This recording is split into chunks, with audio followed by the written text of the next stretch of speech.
International News Blast.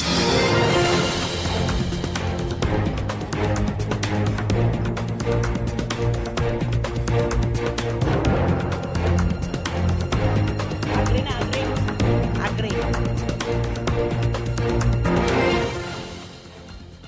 Musunod, balitang agri mga kapartner, human lamang ning pipila ka pahinumdum.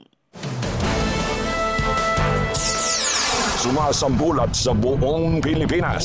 Sunshine News Blast.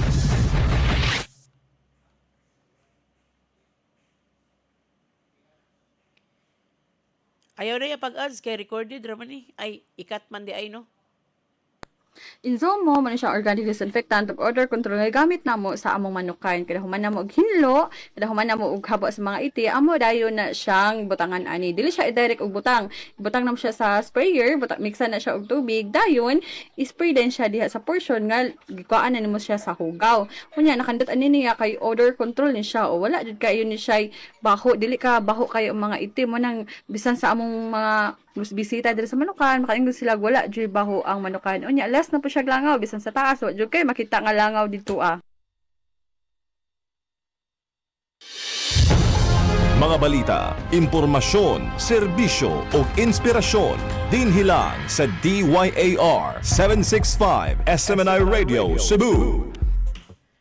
Ato oras alas 7:15 na ang tagna sa buntag gihatod kaninyo sa Lactopapi Probiotic Health Food Supplement o Lactoplant by Lactoprobiotic Worldwide Corporation. Sumasambulat sa buong Pilipinas. Sunshine News Blast. Sunshine News Blast Agri News. Sa balitang agri, nagsugod na ang serye sa mga kalihukan alang sa Dalagit Highland Vegetable Consolidation Packaging and Trading Enterprise ubos sa Department of Agriculture, Philippine Rural Development Project Scale Up.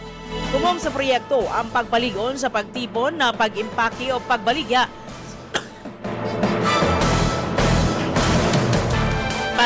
sa Highland Vegetables gikan sa Dalagit. Dili momino sa 20 ka representante gikan sa 5 ka asosasyon sa Magoma ang mitambong sa tulo ka adlaw nga business planning orientation and workshop sugod Marso 10 hangtod 12. Aron matudluan sa paghimo og business plan, lakip ang operasyon, financial, marketing ug organisasyon. Human sa orientation, maghimo og draft business plan ang mga asosasyon nga ipa-review sa Regional Project Advisory Board alang sa evaluation ug approval. Lakip sa mitambong nga mga grupo sa ang Mamana, Mia, Sumafa, Kamsi ug Difa. Uban sa representante sa Municipal Project Management and Implementing Unit sa Dalagit.